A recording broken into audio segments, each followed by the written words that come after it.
सफल सम्मानित मंच है।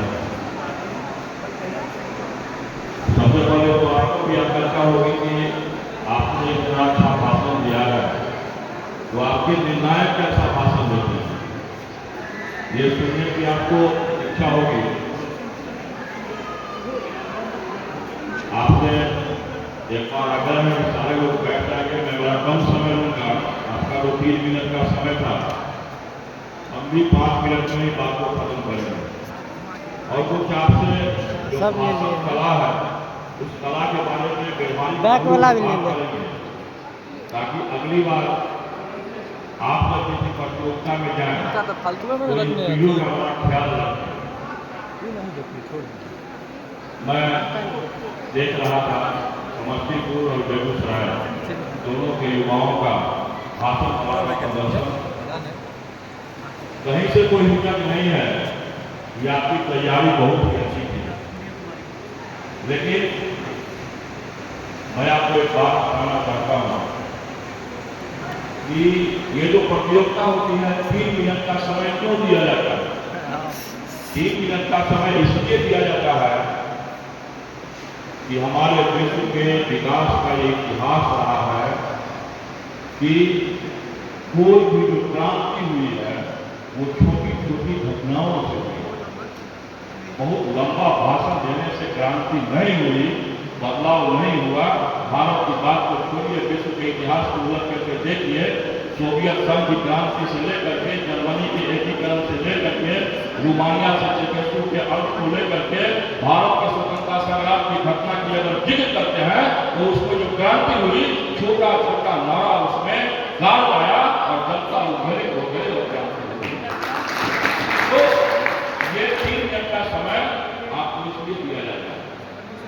बहुत सारे वक्ता है, बहुत अच्छा भाषण दे रहे हैं, लेकिन उनका हाथ कहाँ था तो जेब में था, ये कहाँ था आपका -5। मैं आपके मूल्यांकन पद्धति को देख रहा था, उसमें सामग्री प्रासंगिकता पर 20 अंक था आपका, आपकी स्पष्टता और संरचना पर 15 अंक आपको हम देना था, मौखिक संचार और शारीरिक भाषा पर 25 अंक हमको देना था, भाषा और आपके भाषा की जो प्रवाह है उस पर हमको 10 अंक देना था, और आपका जो समय प्रबंधन है उस पर भी हमको 10 अंक देना था। कुल मिलाकर 100 अंक था, जिसमें कि 5 निर्णायक अंकों से सदस्य। और कहीं ना कहीं आपको भी लग गया होगा कि आपने कहाँ पे गलतियां की हैं। बहुत सारे लोग बोले बहुत अच्छा, लेकिन वो अपनी बात को खत्म कर दिए 2 मिनट 30 सेकंड में। तो हम लोग जब ऐसे प्रतियोगिता में निर्णायक की भूमिका में बैठते हैं तो हम लोग का ये ध्यान नहीं रहता है कि चेहरा कौन है। हम लोग हमेशा ये देखते हैं कि समस्तीपुर जिला से निकला हुआ प्रतिभागी जब पटना के अंदर में जाए, बेगूसराय का निकला हुआ प्रतिभागी जब पटना के अंदर में जाए तो मिथिलांचल की धर्म का पताका बिहार तक पहुंचाए और काश्मीर से कक्षा किनारों पर होने वाला जो सम्मेलन होता है, युवा सांसद होगा, उस संसद में जिला का अर्थ बढ़ाने का काम करे। हमारी ये दृष्टि रहती है और उस दृष्टि से हम निर्णय करते हैं। आप जानिए कि सबसे पहले तो आप युवाओं में क्या है, युवाओं की परिभाषा है। मैं भी आपके तरह का हूँ युवा का, और मैं आपको बताऊं कि इसी तरह का संसद 2005 में दौड़ना में हो रहा था, और उस समय आपको तो विषय मिला हुआ था कि विकसित देश एक चुनाव। हम लोग जब भाग लेते थे तो हम लोग को विषय नहीं मिलता था, ऊर्जा रखा रहता था। आप ऊर्जा उठाइए, उसमें से विषय को पढ़िए, 3 मिनट उस विषय पर आपको सोचना है और फिर वहाँ बोलना शुरू कर देना है। हम 2005 में जब वहाँ पहुँचे थे, 10,000 युवा बिहार में भर्ती हुए थे। जिला में तो कभी हम भाषण प्रतियोगिता में सेकंड किए ही नहीं। मेरा इतिहास ही नहीं रहा समस्तीपुर जिला का। क्या देख लीजिए, नेहरू युवा केंद्र का कार्यक्रम हो, NCC का कार्यक्रम हो, कभी मैंने सेकंड नहीं किया, हमेशा मैं भाषण प्रतियोगिता करता।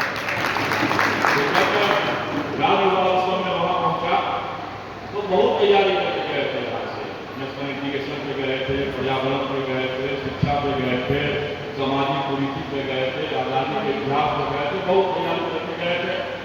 लेकिन वहाँ जब विषय उठाए जो विषय हमको मिल गया, नेताजी सुभाष चंद्र बोस के कथनों का मूल और युवा उत्सव। इस विषय पर हमारी कोई तैयारी नहीं थी, आप जान लीजिए, लेकिन मैं नेताजी सुभाष चंद्र बोस बातों को पहले से जानता था कि उन्होंने नारा दिया कि तुम मुझे खून दो और मैं तुम्हें आजादी दूंगा, और एक उन्होंने आजादी की फौज की स्थापना की।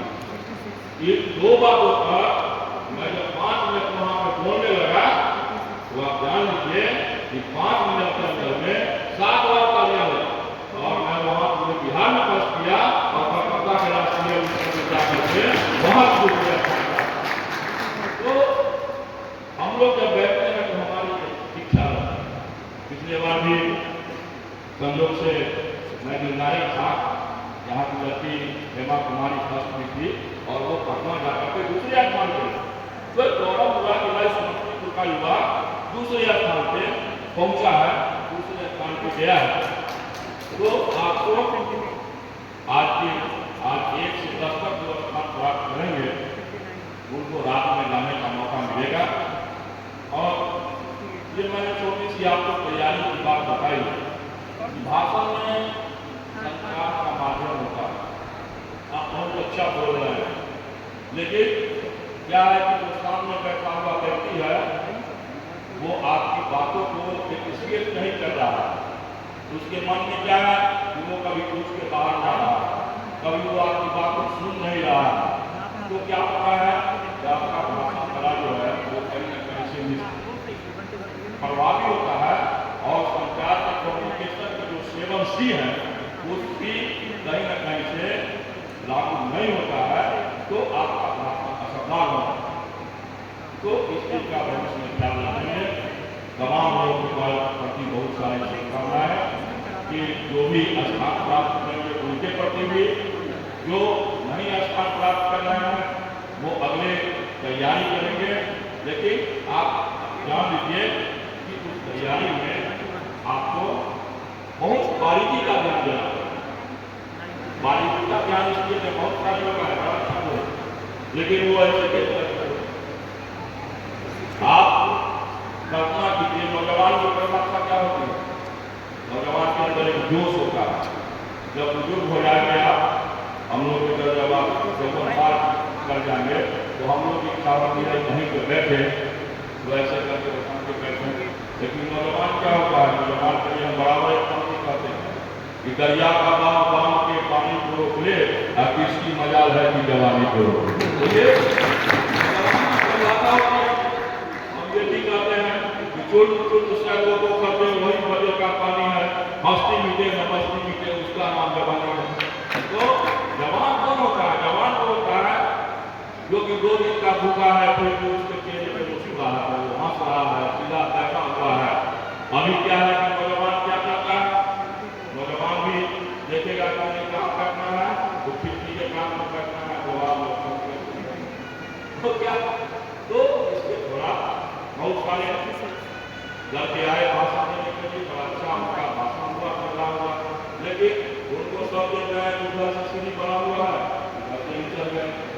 तो क्या हुआ कि हम लोग देखते हैं बैठकर कि आपके आने का ढंग क्या है, आपको खड़ा होने का ढंग क्या है, आपके संबोधन का ढंग क्या है।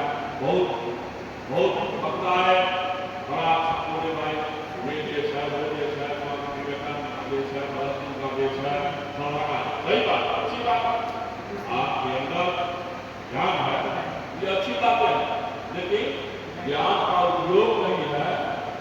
आपको बोलने के लिए कहा गया कि चुनाव और इसका मकसद क्या है, ये सरकार नौजवानों के बीच में आपको स्पष्ट कहूं, जब नेहरू युवा भारत हो गया, लेकिन जब हमारे देश के प्रधानमंत्री एक हमारा सबसे बड़ा कार्यक्रम होता है नेहरू युवा का युवा उत्सव, जो पिछले दिन हमको लगता है बंगलोर में स्टार्ट हुआ, कर्नाटक में हुआ, कर्नाटक में हुआ। हम ऐसे सभाशाली हैं, निकट में हमारे बैठे हैं, जो हम लोग शासका युवा उत्सव में जाकर के वहाँ पर देश के युवाओं को संबोधित करते हैं। तो उस कार्यक्रम में जब मोदी जी भाषण देते हैं तो वो कहते हैं हमारे युवा नेहरू युवा के युवा, यानी कि आज देश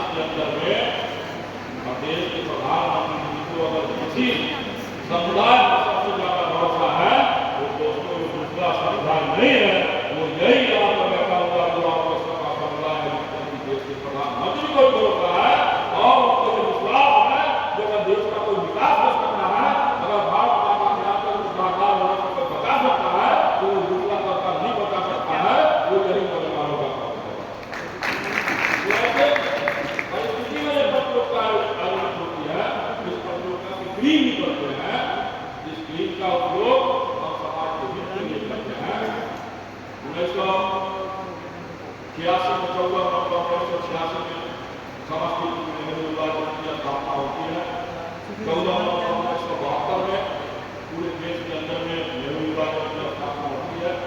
नेहरू युवा केंद्र जो हमारे भारत है, उसने कितने सारे युवाओं को गांव के स्तर से उठा करके राष्ट्र में ले जाने का काम किया।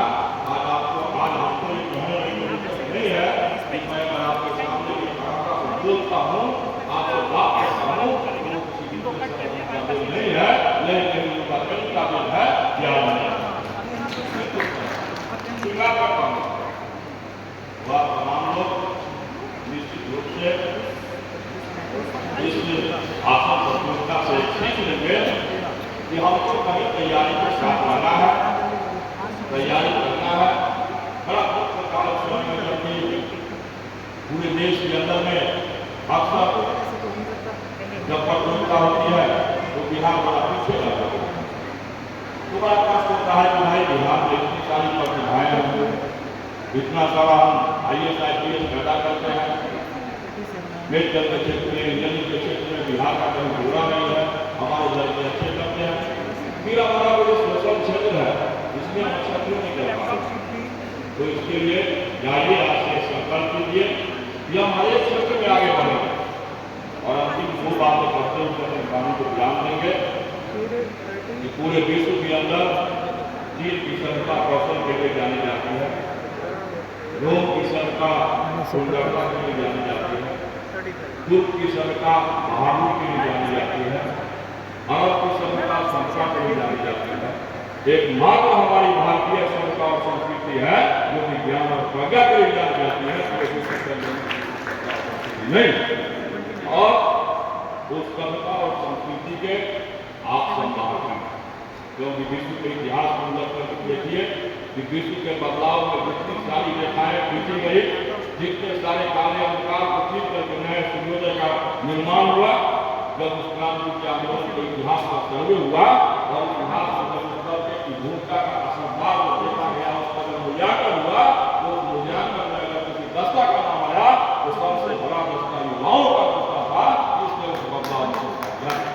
तो आपको बड़ी जवाबदेही है, उस जवाबदेही का आपको निर्वाह करना है, आपको आगे पढ़ना है, लिखना है, आगे बढ़ना है।